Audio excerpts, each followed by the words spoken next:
sebakhil-bakhilnya umat Islam, sepelit-pelitnya umat Islam, dia akan pasti mengeluarkan 1 sa', dia akan mengeluarkan 4 mud sebagai zakat fitrah. Karena kalau tidak, ibadah puasanya tak diterima Allah Subhanahu wa taala. Farada Rasulullah sallallahu alaihi wasallam shadaqatal fitri. Rasulullah SAW mewajibkan membayar zakat fitrah sebelum khatib naik ke atas mimbar. Kalau khatib sudah naik ke atas mimbar, baru membayar zakat fitrah. Fa innaha shadaqatun minas shadaqat. Dia hanya sekedar sedekah biasa saja. Mengapa kita wajib membayar zakat fitrah? Supaya tidak ada hari ini orang mengemis. Jangan sampai ada hari ini orang yang meminta-minta, beri dia uang, suruh dia pulang, karena ini adalah hari raya. Jangan sampai ada tetangga yang tidak makan. Siapa tetangga kita? Berapa jauh jaraknya dengan kita? 40 rumah ke depan, 40 rumah ke belakang, 40 rumah ke kanan, 40 rumah ke kiri. Lihat, kenali mereka, tatap matanya, apa pekerjaannya, berapa anaknya, bagaimana penghasilannya. Kalau sampai mereka tidak makan, kita akan dituntut di hadapan Allah Subhanahu wa taala. Imanmu tidak hanya dilihat karena keningmu hitam saking banyaknya bersujud kepada Allah. Imanmu tidak dilihat karena pecimu putih, bajumu putih, kainmu putih karena tidak ternoda. Tapi imanmu akan dilihat, dinilai, dipandang Allah Subhanahu wa taala.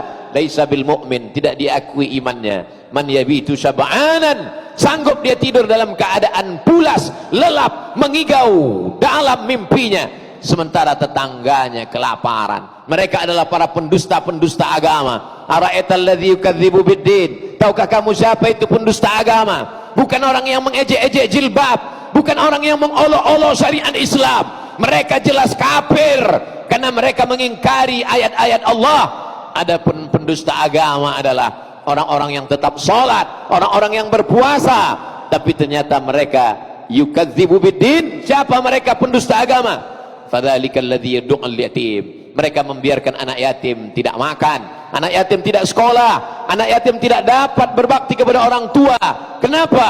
Karena pendidikannya tidak layak. Untuk itulah mengapa Yayasan Tabung Wakaf Umat bukan milik orang per orang. Ini adalah milik umat. Semua pengurus-pengurusnya bersaksi di hadapan Allah, membubuhkan tanda tangan. Kalau kami mati, tidak diwariskan kepada anak cucu, karena dia adalah milik umat. Santri-santri yang saat ini menghafal Quran, dari mulai makan, pakaian, semuanya gratis.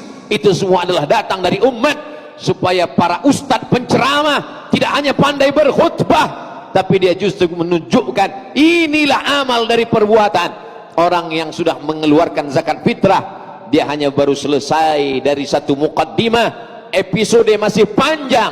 Bagaimana dengan sekolah mereka? Bagaimana berapa banyak anak-anak yatim yang tidak dapat ikut ujian karena tidak mampu membayar uang sekolah? Apakah kita akan lepas dari semua itu? Bagaimana dengan suku Talang Mama, suku Akit, Talang Jerinjing, suku Terasing, suku Sakai, suku Anak Dalam, suku Kubu? Kita akan diminta tanggung jawab di hadapan Allah Subhanahu wa taala. Para alim ulama kita dahulu sudah lepas karena mereka berdakwah. Ud'u ila sabil rabbik, ajak orang ke jalan Allah. Kalau engkau tidak sanggup masuk ke pedalaman, maka biayailah anak-anak pedalaman yang sedang menempuh pendidikan. 3 tahun lamanya mereka akan mengkhatamkan Al-Quran 30 juz, masuk ke dalam kepala mereka. Mereka akan menjadi para penghafal Quran. Setelah itu mereka akan membaca kitab-kitab kuning, karena fikih berbahasa Arab, hadis berbahasa Arab, tafsir akidah berbahasa Arab, dalam kerangka bingkai ahlus sunnah wal jamaah. Wujud qidam baqa, mukhalafatu lil hawadisi, qiyamuhu bi nafsihi, wahdaniyah, qudrat iradat, ilmun hayat, sama basar dan kalam. Akidahnya akidah Imam Abul Hasan Al-Asy'ari, ahlus sunnah wal jamaah. Fikihnya fikih Imam Muhammad bin Idris Asy-Syafi'i, ahlus sunnah wal jamaah. Tasawufnya, akhlakul karimahnya, tazkiyatun nafsnya, ahlus sunnah wal jamaah. Imam Junaid Al-Baghdadi dan Imam Abu Hamid Al-Ghazali. Inilah yang akan dapat memerangi kelompok-kelompok ahli bid'ah, khawarij, murji'ah, fitnah khalqil Quran, mu'tazilah, qadariyah, sekuler, liberal, komunis, ateis, agnostik. Kalau zaman dulu orang-orang sesat hanya sekedar pemikirannya, bukunya, dia berpikir di dalam rumahnya. Hari ini mereka bicara, dia streaming, ditonton oleh jutaan manusia. Apakah selamat umat ini di masa akan datang kita akan diminta tanggung jawab di hadapan Allah Subhanahu wa taala. Kuntum khaira ummah, kamu umat yang terbaik.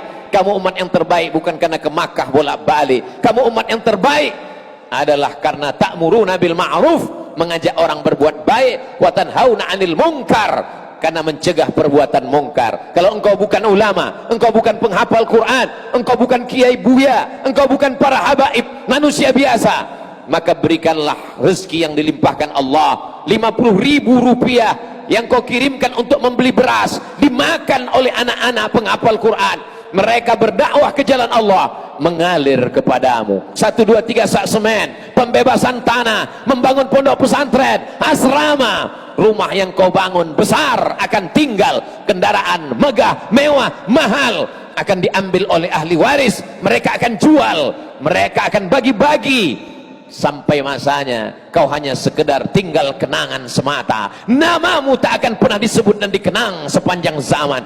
Namamu tertulis di STNK BPKB, berganti nama orang lain.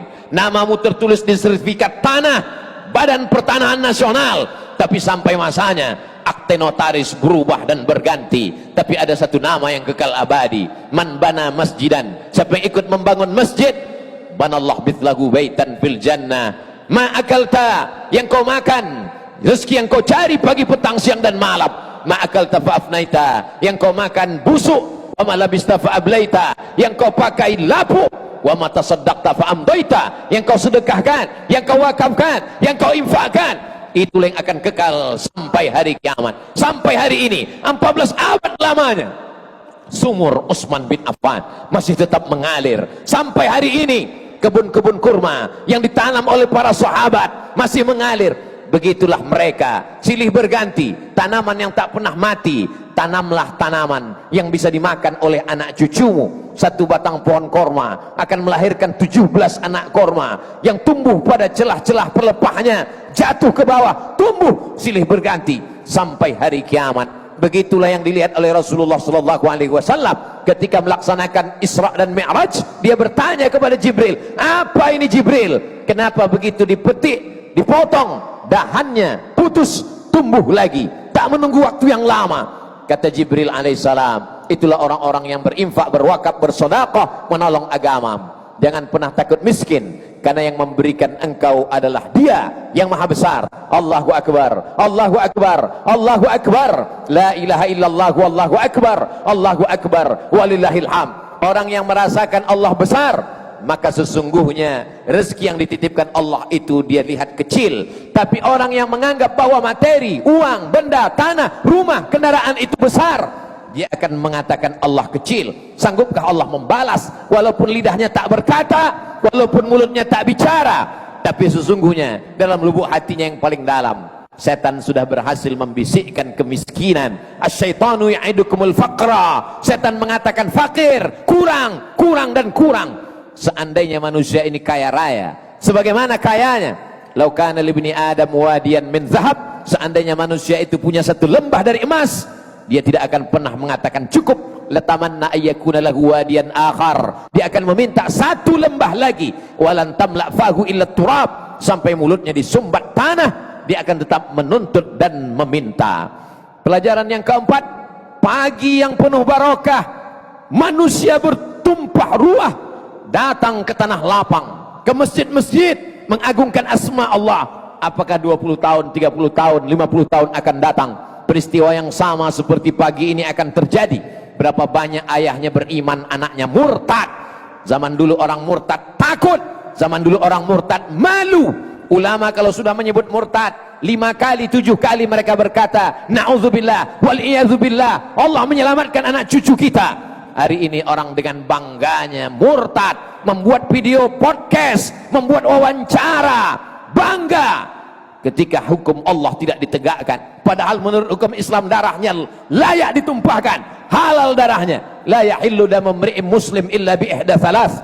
Orang yang bersaksi asyhadu an la ilaha illallah wa asyhadu anna muhammadan rasulullah, tak halal darahnya ditumpahkan kecuali dia melakukan 3. An-nafsu bin nafsi, pembunuh, maka dia mesti dihukum bunuh. As-sayyibuz zani, pezina, ditanam badannya setengah dalam tanah, dilempar pakai batu sampai mati. Dan ada satu lagi, at-tariku lidinihi al-mufariqu lil